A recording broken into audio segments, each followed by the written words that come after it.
Achat de billets toutes lignes, information voyageurs, ce guichet SNCF vit peut-être ses derniers instants. D'ici 2025, 17 gares de la région pourraient perdre leur guichet. Au 1er juillet, Louhans devrait faire partie du premier wagon. Dans cette commune de près de 7000 habitants, le débat va bon train. La nouvelle convention régionale TER donne aux maires la possibilité de s'opposer à cette fermeture. Frédéric Boucher entend en profiter pour développer dans la gare son projet de médiathèque avec service au public. Si demain je dis je mets mon droit de veto, ok, bon, tout le monde est content, on a fait voir qu'on s'est opposé, voilà, c'est bien. Et après, quelles sont les propositions derrière ? Pour ma part, la proposition derrière, c'est d'essayer de négocier le plus longtemps possible et puis avoir tous les actes, parce que le droit de veto, s'il faut le mettre, je le mettrai. C'est pas la question est pas là. C'est dans 5 ans, qu'est-ce qui se passera ? Ils viennent au guichet pour essayer d'arranger le truc.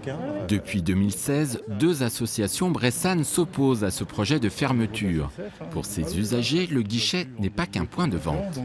On paye de plus en plus de taxes, de plus en plus d'impôts et le service public disparaît, donc ça ne va pas. Il nous semble qu'il faut déjà conserver le guichet et après on se battra pour les horaires s'il faut se battre pour les horaires. Mais si on se sépare du guichet, on est sûr qu'on n'aura plus de guichet. Donc en réalité, j'ai une formule, je lui ai dit les batailles qu'on est vraiment sûr de perdre, c'est celles que l'on n'engage pas. Moins de guichets, la SNCF souhaite développer la vente de billets dans les commerces.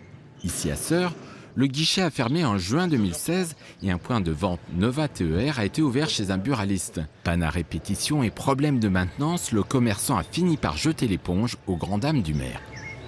Il faut trouver d'autres modes de fonctionnement, mais c'est quand même pas satisfaisant. Aujourd'hui, très clairement, les gens doivent être autonomes. Celui qui ne sait pas se servir d'un distributeur automatique, il faut qu'il puisse au moins avoir un conseil.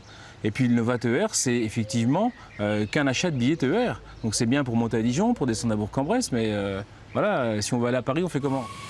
Commerce ou point multiservice, SNCF et région mettent en place ces alternatives au guichet. Pour rappel, sur les 200 gares de la région, près de la moitié n'ont ni guichet ni automate.